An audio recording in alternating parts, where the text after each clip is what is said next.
মুন্সিগঞ্জের গজারিয়ার দুর্গম চরাঞ্চলে মেঘনা পাড়ে জামালপুর অস্থায়ী পুলিশ ক্যাম্পে আগ্নেয়াস্ত্র নিয়ে নৌ ডাকাত দলের সদস্যদের হামলার পর থমথমে হয়ে আছে এলাকার পরিবেশ। সোমবার বিকেল 5:15 থেকে সন্ধ্যা 5:45 পর্যন্ত এই হামলা হয়। পুলিশ জানিয়েছে, ডাকাত দলের হাতে থাকা অস্ত্রগুলো 2024-এর 5ই আগস্টের পর থানা থেকে লুট করা হয়েছিল। গজারিয়া থানার ভারপ্রাপ্ত কর্মকর্তা আনোয়ার আলম আজাদ জানান, নৌ ডাকাত নয়ন, পিয়াস, রিপনের নেতৃত্বে 5-6টি ট্রলার নিয়ে 40 সদস্যের একটি দল হামলা করে। তারা দেশি বিদেশি অস্ত্রসহ প্রস্তুতি নিয়ে হামলা করে। তারা পুলিশকে লক্ষ্য করে শতাধিক রাউন্ড গুলি চালায়। পরে পুলিশও আত্মরক্ষায় গুলি করে। তবে এ ঘটনায় কেউ হতাহতের তথ্য এখনো পাওয়া যায়নি।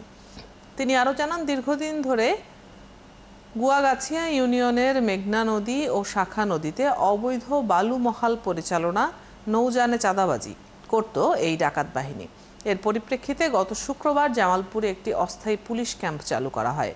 এতে তাদের অপরাধ ব্যাহত হওয়ায় মূলত এই হামলা। এদিকে এলাকার লোকজন জানান, যে কোনো মুহূর্তে আবারও গোলাগুলির শঙ্কা রয়েছে। সোমবার রাতে তারা ডাকাতদের ড্রোন উড়িয়ে পুলিশের অবস্থান চিহ্নিত করতে দেখেছে।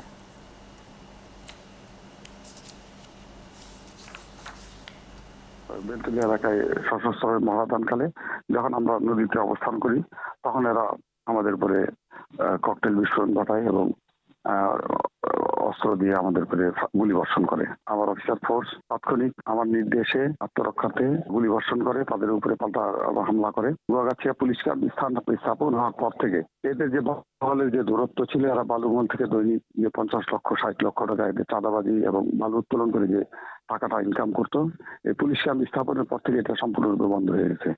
এই কারণে তাদের মরিয়া হয়ে গেছে যে এই ক্যাম্পটাকে সরিয়ে দেওয়ার জন্য কাজ করতেছি এবং আমরা ইনশাআল্লাহ পুরা গুয়াগাছিয়া আমরা অভিযান পরিচালনা করব এবং বিভিন্ন বাহিনী নিয়ে এটা আমাদের অভিযান পরিচালনা অব্যাহত থাকবে।